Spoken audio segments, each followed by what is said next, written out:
Cart is now sideways. Revs are up, and the gate is down.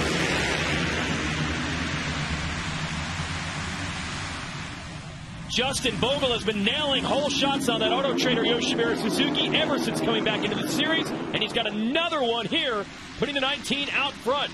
Musquin with a good start right behind him in second. Yeah, good start there from Musquin. You saw some argy-bargy going down that start straight. I think a few riders getting shuffled back. Tomac didn't get a great start, but not a bad one. He's in about 7th or 8th at the moment. So a lot of our top riders once again near the front. And yeah, Roczen and Baggett right there as well. So all the front runners from Moto 1 are there in Moto 2, along with Bogle, who has not been afraid to pull the trigger on starts. I talked to him about that this morning. He said, look, I don't know how much I've got in the tank. He's coming back from some pretty big injuries, but he's like, one of these days, one of these starts is going to pay off, and that's going to be a big confidence boost. Maybe today is the day. Right now, I think if you're the riders behind, your first thought is get around them quickly. There you saw Tomac in the top 10, but he's going to have to pass some very talented riders. So Bogle, great start here. If you're Musquin, you want to get around Bogle quickly and start trying to put some distance between you and the rest of the pack. Yeah, I agree. I mean, he's definitely put himself in a position to get the Moto win and get the points lead back. But also, the thing I don't like about Eli is when he gets those bad starts, you put yourself at risk with the other riders. He doesn't, you know, those are things you got to think about in a championship hunt. Musquin really pushing hard to try to get Bogle right now with Roczen and Baggett right behind him. No room at the top of what they call Mount Martin here, named after the family that owns this track. Yeah, it is. Oh, but there is room at the bottom. He's got him, and I think Roczen does as well. Yeah, that was like a BOGO special. Buy one, get one. A BOGO on Bogle. Yeah. Sand rollers here coming up. Tomac going to try to get him. Yeah, it's tough. I was about to say, usually it funnels into one line, but Tomac trying that outside. Look at that. Front wheel didn't touch the ground for 3 whoops. Oh, and it worked. Talk about a power move that was literally with power and technique. But as we see with Tomac, sometimes he starts realizing I can push the envelope and try and catch these guys. It's a very delicate balance of, I think with Tomac, when you go at that speed sometimes, obviously we said, you're open to maybe mistakes or crashes, but also when he gets in that zone sometimes, he can flick up those laps, and even though the bike might be moving around, he's got it under control. All right, next on the list is Baggett. It looks like Tomac's starting to roll here a bit. Ryan? Yeah, I'm actually really surprised. These guys are really going for it, making it hard for Eli, and he's searching. I mean, he's definitely trying different lines and everything, but as I think he's got a sense of urgency coming on because these guys up front, Ken and Marvin, and yeah, Ken and Marvin are getting away. Yep, this is Baggett in third, so Tomac looking for third place.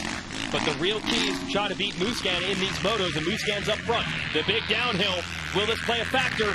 Can Tomac hold the inside all the way down this thing? Baggett's going to make it a run around the outside.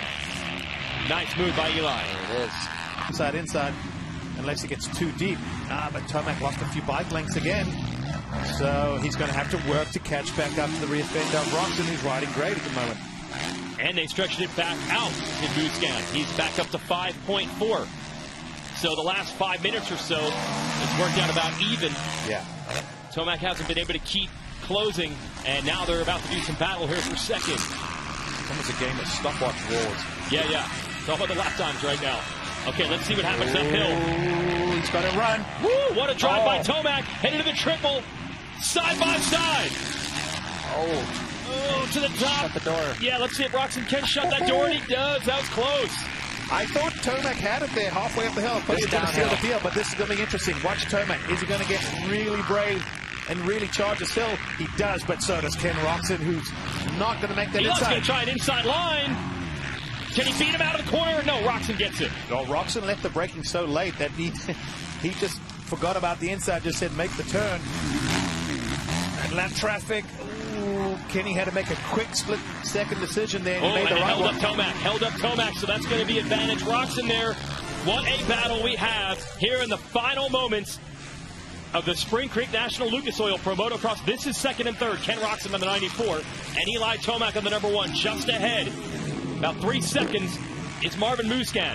Now, this is the battle for this individual moto win. Tomac will have the weekend overall because he won the first race earlier, but more importantly than that, this is valuable championship points with each position.